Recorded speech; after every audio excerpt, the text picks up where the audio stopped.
Hello, my name is Dorian Cunion. I'm executive coach with Your Path Coaching and Consulting, and I'm excited to provide this online presentation of this marketing workshop on using data to pick your market.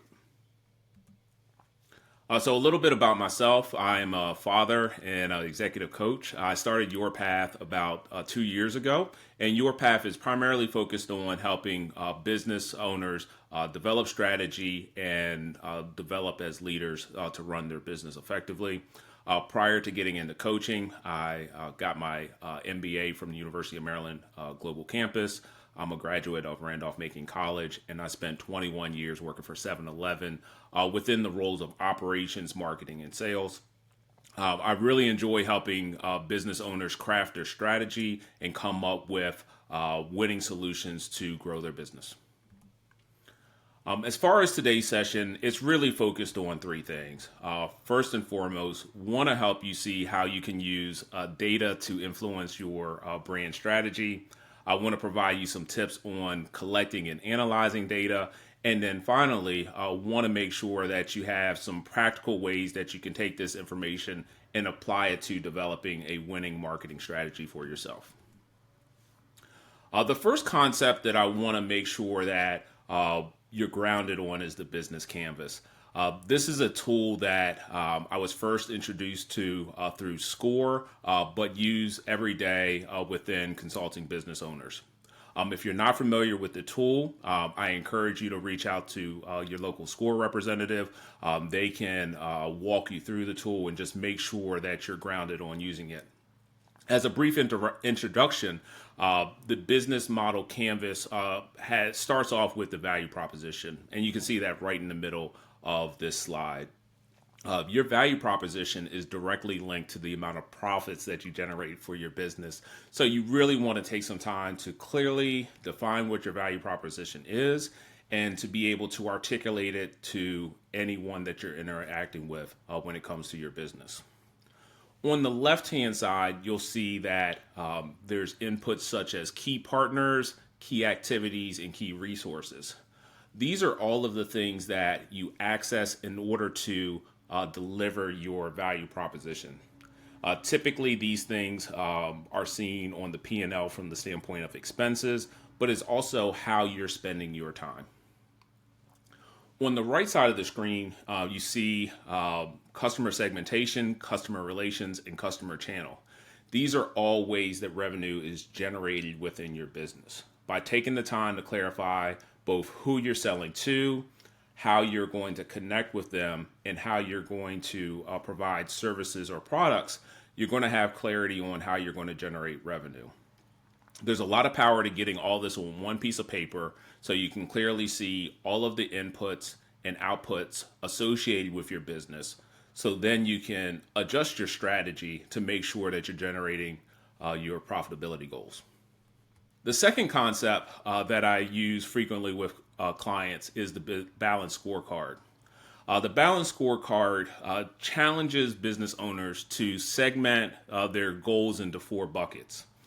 The first bucket is financial targets. Every business has targets around how much revenue they need to generate, how much profit they need to generate, and how much bottom line income is going into the owner's pockets. By getting really clear about how much revenue you need, what the profit margin is, and any other key financial targets, it's easier to develop a strategy to maximizing those. Once you have clarity around your financial goals, you then want to define what your customer goals are. Some frequent customer goals that I develop with clients are around the number of customers that they want to have, the lifetime value of the customer, and what the average transaction is. This is important because in order to hit your financial targets, you have to have customers, you have to get a certain amount of transactions and revenue out of those customers. So clearly defining what those targets are going to support you hitting your financial targets.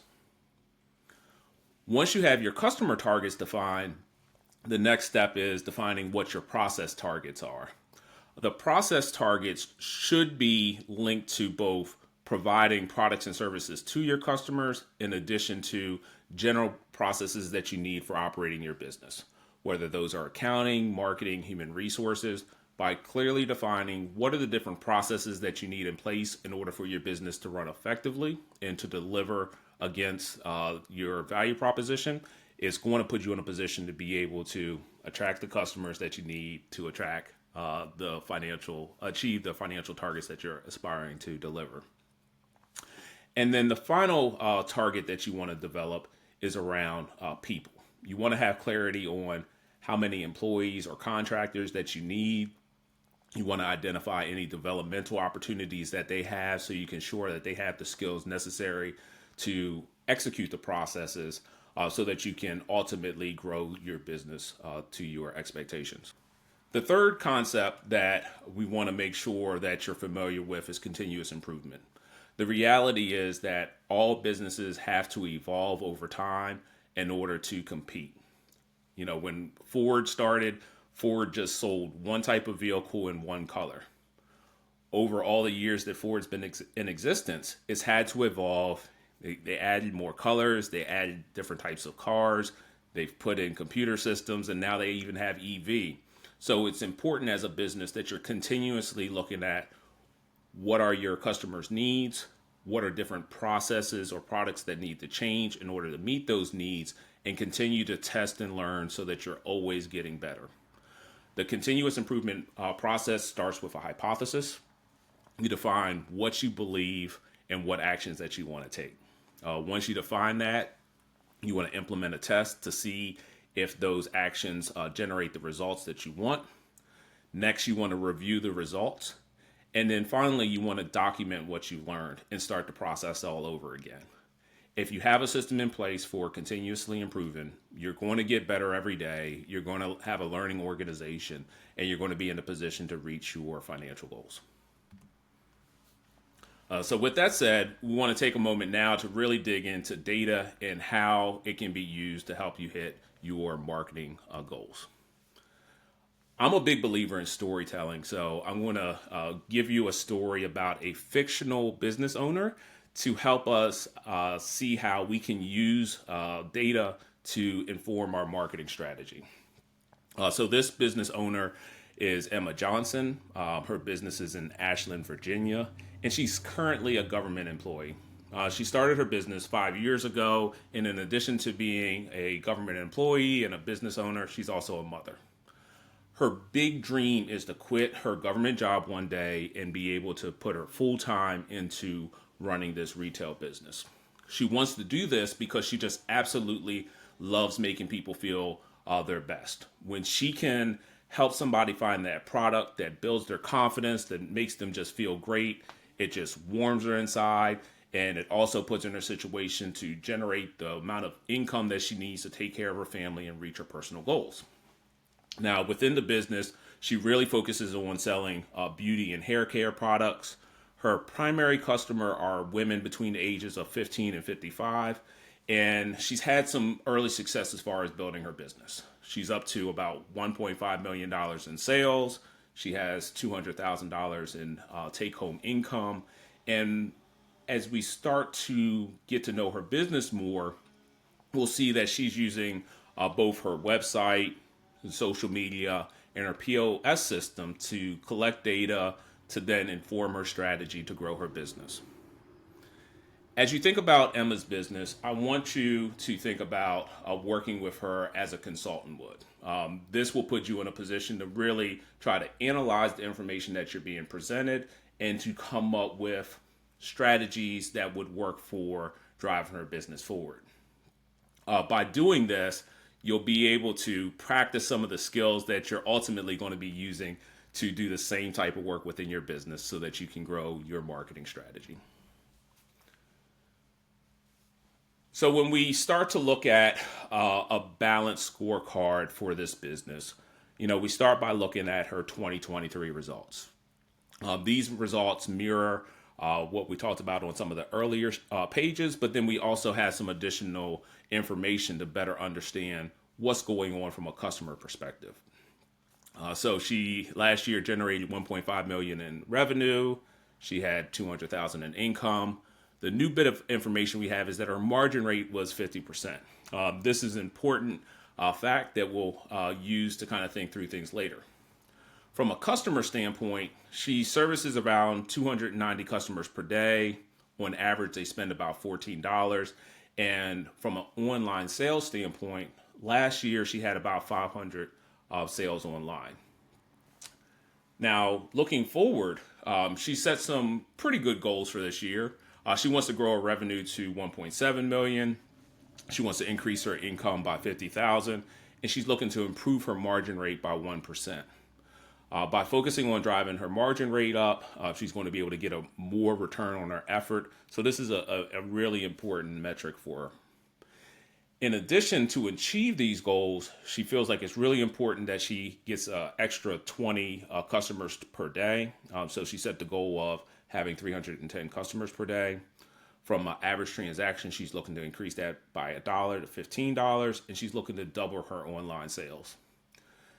The key call out that I'll give you about using the balanced scorecard is it supports you establishing SMART goals.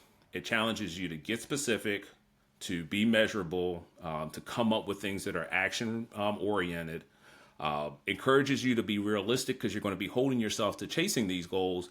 And then importantly, they're time bound because we've set the clock on this is what we want to accomplish within the next year. So now that we've defined what are the goals that Emma wants to accomplish, we can start to dig a little bit deeper and analyze the different pieces of data that she has and how it can influence her strategy. Most businesses have websites, and if you have a website, I strongly encourage you to have Google Analytics. It's a free service. There's a lot of training online on it, and it can help you to understand how your customers or potential customers are engaging with your website. In addition, most businesses interact with social media. It's really important to understand the different analytic tools that are out there, to leverage those to understand who's engaging with your content, how they're engaging with your content. And by comparing what's going on in social media to what's going on your website, you can better understand what's working and what might not be working. In addition to leveraging your website and social media, it's really important to have some systems in place that help you to evaluate, how much revenue are you bringing in and what type of expenses are going out of the door. Two tools within retail that are very useful for this is a POS system and then accounting software such as QuickBooks. For those in the service industry, having a CRM can be a good supplement instead of having a POS system. But you just primarily want to have a system in place for capturing who your customers are, key information around them, what they're buying, and how much revenue you're getting in. Now, a lot of people that have these tools rely on external partners to help them with analyzing it. And this is something that I strongly encourage. We all have different strengths. We all have different capabilities. If you're not super into data, I encourage you to hire a CPA or an accountant, social media consultant, or a financial planner. Within Emma's business, she has all of these individuals supporting her, and they help her to make decisions around strategy. With that said, regardless of if you have employees doing this work or if you hire external partners, it's really important that you have a foundational understanding of each of these tools, how the data is collected, and how you can use that data to inform your marketing strategy. Because at the end of the day, the more you know as a business owner, the better questions you're going to be able to ask, the better direction you're going to be able to set. So I'll ask you this question, and you can take a moment to pause the video to write down your answer. But what information would you need to help Emma define her marketing strategy?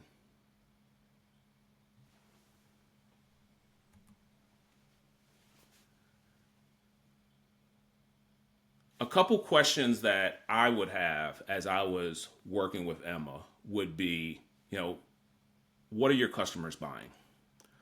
Starting with this is really important because the more you can understand what your current customers are buying, the more you can use that to develop your hypothesis of what customers will buy in the future. You can test out new items, you can test out new pricing, different approaches, and then evaluate how are customers responding to those changes that you're making. So if we look at the historical data, we can see that back in 2021, skincare was the biggest segment of sales within this business. Over time, that has declined and is now the number two category within the business. In contrast, makeup previously was second, but now is number one, and the sales have just exploded over the last couple of years. Understanding the details of where sales are coming from and how that's changed over time can help you to evaluate what's working, what's not working, and develop a strategy for how to grow your sales into the future. Beyond just understanding what's selling, it's important to understand what's profitable. The reality is that all products and services aren't created equal. Some will generate more revenue for you or more profits for you than others. So being able to dig into the details and understand the profit margin by category can be extremely helpful for you to make sure you're focusing on selling the right items. One call out that I'll give here is that in green, you can see that in 2021, makeup was at a 60% margin. Over the last 3 years, that's declined to 50%. This is something that as a business owner, you should be digging into the details, understanding why the margin is down and whether or not that is a good or a bad thing. In general, it is very beneficial to have a very strong margin, but it does us no good to have a strong margin and to not have strong sales. So you have to find that right balance between driving margin and driving sales. Taking a look at another category with skincare, we can see that it previously was at 50% margin in 2021. It has increased to a 52% margin last year. So this is one of the categories that is actually doing better than its historical trend and better than the other categories. So if you're trying to drive the margin, this may be a category that's easy to focus on to sell more so that you can grow your margin rate. In order to be able to make these decisions, though, you have to have the data, and this is where your POS system comes into play in addition to your accounting software. Beyond what you're selling and what the margin is, I think it's really important to understand the profitability mix. So when we take a look at the profitability mix, the great sign for Emma is that over the last 3 years, each year, there's been an increase in total gross profit. So huge win. That's something to be excited about. As we dig more into the details, we can see that skincare is less profitable last year than what it was 2 years ago. At the surface, this is a bad thing for the skincare part of the business, but it's not necessarily a bad thing overall because we can see during the same time period that we saw growth both in the hair care and in makeup. This is where it's really important to understand both what's happening at the micro level, so at the individual item or category level, and then also at the macro level, what's happening with the total business. So you can understand what are some of the trade-offs that you're making with your pricing strategy, with your marketing strategy, any of those other things that you're changing within your business as you pursue growing your revenue. There's a lot of value in looking at all these things independently, but I believe that you're going to maximize your insights when you're able to combine all of these into one place that you can analyze them. So we can see by having all of these on the screen that makeup truly is that big driver of profitability in the business. It continues to grow in sales. It has a strong margin with the 50% margin. If there was just one thing that we were doing in order to drive more profitability within this business, I'd encourage Emma to really look at how can we raise the margin within the makeup industry, within the makeup segment, because that has the most sales right now and had the biggest impact overall. But you'd really only know what would work through doing the test and learn. So this is where the continuous improvement comes in, where you develop your own hypothesis, you test it out, you evaluate the impact, and you use that to capture best practices or to adjust strategies that might not be working. The big takeaway here is that there's an equation for generating profits. The equation starts with revenue. We have to have revenue in order to make money. We get revenue by serving customers, and that in the process of serving customers, we have to pay attention to how much margin rate. If you're not happy with the profits that you're generating, moving any one of these levers is going to help you to drive your profits. And in a perfect situation, you can take an action that's going to raise all three. The reality is that most times it's difficult to take one action that impacts all of these three in a positive way. Many times there's trade-offs, and you have to evaluate whether raising your margin rate is going to have a negative impact on your customers or your revenue, and if pursuing that margin increase is worth it. You only learn this through trial and error. No business is exactly the same. No marketplace is exactly the same. And that's why having that continuous improvement process of developing hypotheses and testing them out are essential to growing the profitability of your business. So let's pause for a moment and think about what we know about Emma's business so far.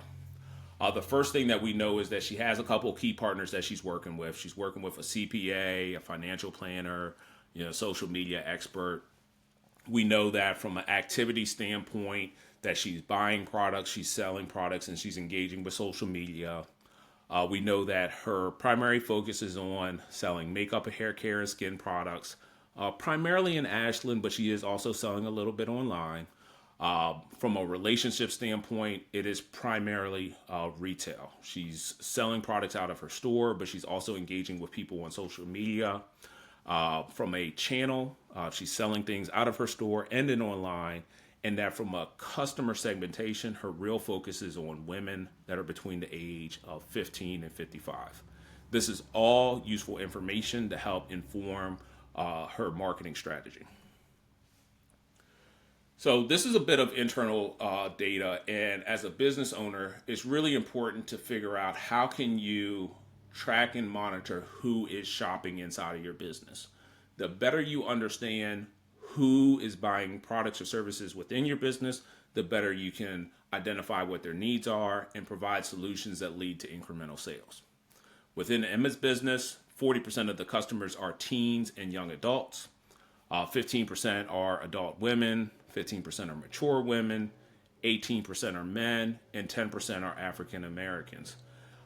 This information without external information doesn't really tell you a lot about being good or bad. What it tells you is what is currently happening now, but we'll discuss how can you get some external information that can help you determine, is this ideal, or is there something that needs to change within the business so you can grow your sales by better serving the community that you're trying to support. I would like you to take a moment here to just pause. You can stop the recording to write down who your key customer segments are. This is vitally important because in order to solve a problem, you first have to frame up the problem. And by taking a moment to get clarity on what's the demographics that you're looking to serve, what's the geography that you're looking to serve, what are some common interests of your potential customer, what are some behaviors of your current customer, you're going to be able to get more clarity around what type of marketing approaches would work for them, what kind of products they might need, what type of services they might need, and that's going to be able to help you as you're crafting your marketing strategy.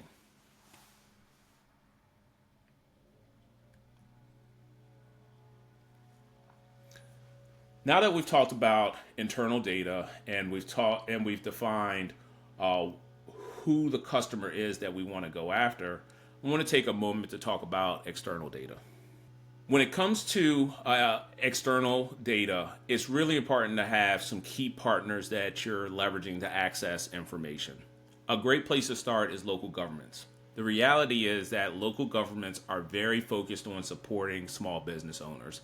They collect a lot of valuable information that they provide for free that can help you better understand both your competitors, the population of people that live near your business, and other information that can help to influence what products and services that you offer. Once you've accessed the different government information, I encourage you to tap into nonprofits. There are a lot of nonprofits that are specifically focused on helping small businesses. These can be excellent resources for you just learning more about uh, emerging trends, different customers that might be out there looking for your products or services, and they can just really help you to evolve your business model to ensure that you're doing all you can to attract customers. The next group of individuals that I'd encourage you to interact with are your current customers, vendors, or peers. This group is really important from the standpoint that they are in the same marketplace with you. They're serving the same type of customers as you. They have different perspectives and vantage points that you don't have that can help to influence your ideas, your thoughts to help you craft that ideal solution that's going to help you grow other sales within your business. The last group that I'd encourage you to interact with is your employees, contractors, and interns.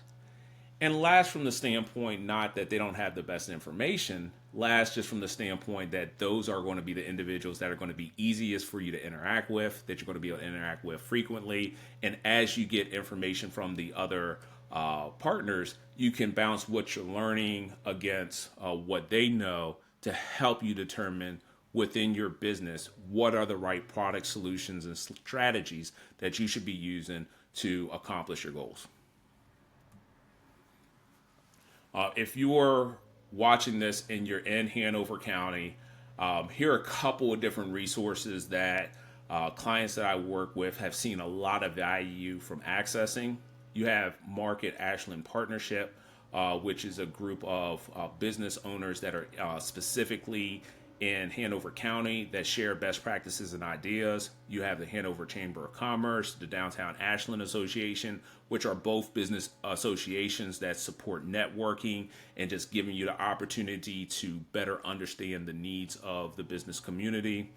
We have a number of government resources such as the U.S. Census Bureau, the Town of Ashland, and the Virginia Department of Small Business and Supplier Diversity, which are great resources for both data and insights to help you better understand the marketplace, what needs exist, and how your business can help to solve those needs.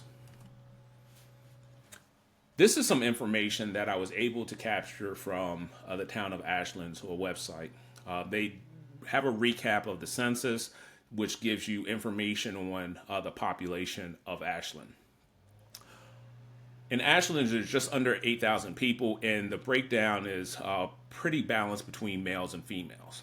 You can see on the left hand that the breakdown based off of race, 63% of the population is white, around 20% identify as black, and then 8% identify as something other than black or white. I think that this is important to understand because the needs, the expectations, the products that people are looking for vary based off of their demographic information. So the more you understand the demographics, you have a good starting point for developing a hypothesis on what products or services would work for growing sales. In addition to the demographic information, you can see an age distribution on the right. Specifically in the town of Ashland, it's pretty interesting to see how much of the population is under 30. That's really the biggest demographic of individuals in the town. And this is important to know and understand as you're thinking about your product and service offerings and also pricing. So if we take the information we discussed earlier as far as the customer segmentation, who is currently coming into the store and buying products, and we compare that to the town demographics, we can identify places where there's gaps, and then we can determine, is it worth the business owner's time to try to close that gaps? One gap that really jumps out is that 20% of the population is black, but only 10% of the customers that are shopping in this store are African American women. So it'd be interesting to understand, what is the reason for this under indexing? Is it that that population isn't aware that the store is there? Is it that some of the product assortment doesn't match the needs of those customers? By identifying the gaps, then you can try to dig in and try to understand, why is there a gap, and is this something that we want to work on closing? Another gap that is pretty clear is that 50% of the population is males, but only 18% of the customers are males. Again, is this a gap that we just want to accept, or is there some things that we can do to try to close this gap? The better you can understand the town demographics that you're operating in and compare it to your customer segmentation, the better you're going to be able to identify some unmet needs within your potential customer base. The last call out that I'll make is around trends. A lot of times we focus on the big numbers, we don't pay attention to trends, and that can create a miss.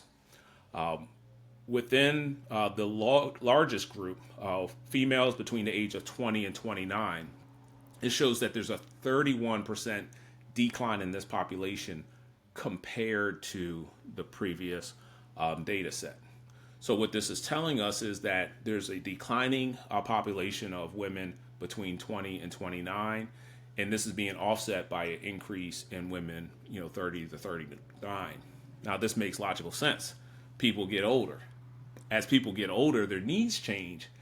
If you're a business owner and you're not thinking about how your customer needs are changing over time, you can end up becoming out of date and not current, and you can end up losing business. So it's really important that you're paying attention not only to what the current number is, but also what is the growth or decline trend so that you can adjust your strategy accordingly.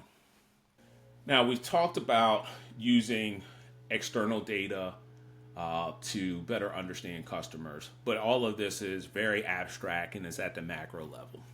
In order to really get to know what your customers' needs are, you got to get personal. You need to interact with them. There's a couple of really great ways that you can get valuable insights from current and potential customers. One way is to do interviews, and those interviews can be one-on-one, they could be in groups, but just having the opportunity to talk with customers, understand what their needs are, can be huge for you gaining insights on what you could be doing differently to grow your business. In addition, when it comes to your current customers, having things like surveys can provide valuable insight to help you understand what's working, what do they enjoy, what are some opportunities or things that you can tweak and adjust so that you can continue to evolve your offering. Finally, paying attention to customer reviews is really important. There are a lot of resources out there like Yelp and Facebook that allow customers to really tell the world about great and bad experiences. Having a process in place for evaluating the feedback that people are leaving you online, taking action to thank people for leaving feedback, addressing complaints or concerns that people leave are all ways that you can continue to grow and evolve your business. So bringing this home, want to circle all the way back to the beginning on the three concepts that we started with. The first concept was a business canvas. It's really important that you're taking the time to, really outline what is your business, what are the problems that they're trying to solve, what are the key activities and resources, and how are you driving revenue. When you start with that foundation, it's easy to then move into developing a balanced scorecard where you establish what are the key metrics around financials, customers, processes, and people that are going to help you to maximize the profitability of your business. Now, once you have those targets in place, the way that you continue to evolve your business so that you're meeting your goals is by following that continuous improvement process, where you develop your hypothesis, you test it out, you review the results, you document them, and you start all over again. By continuously just evolving what you're doing every day, looking for continuous improvement, you're going to move closer to your ultimate goals. Data has a lot of uses. The reality is that the data that you collect can help you to better understand your customer behavior, what their needs are, what your top sellers are and what they could be, the effectiveness of your marketing approach, and your pricing strategy. No one is going to hand you the answer books. And the reality is that every business, every market is different. It's up to you to develop some processes in place where you're testing out different concepts, getting feedback from your customers, and evolving your products and offerings to ensure that you're meeting your customers' changing needs. As we close out this presentation, I want to encourage you to document the actions that you want to take based off of what you learned today. We covered a lot of information, and you might not be able to implement everything tomorrow, but you do want to make sure you're taking steps towards your ultimate goal. Take a moment to define what are the top priorities that you want to go after over the next week. Then I'd like you to take a moment to evaluate why this is important. What is that impact that it's going to make on both you and on your business? Anything that is worth doing generally requires help from others. So take a moment to identify what individuals or who the individuals are that you're going to leverage to help you either research or execute the things that you're looking to do this week. And then if there's any additional ideas or concepts that you want to document that you think that would be helpful as you're moving forward on this journey, there's a section for you to leave some notes and reminders for yourself. I hope that I've provided some really good information that can help you to evolve your marketing approach. If you have some ongoing questions around this presentation or just want to learn more, I encourage you, scan this QR code. It will take you to a link to my website where you'll be able to set up a one-on-one session with me. I'd love to hear what things you're implementing and testing out from this workshop, and I'd love to answer any questions that you might have around any of the content to help you strengthen your marketing strategy and to better use data to grow your business. I really appreciate your time today and wish you the best.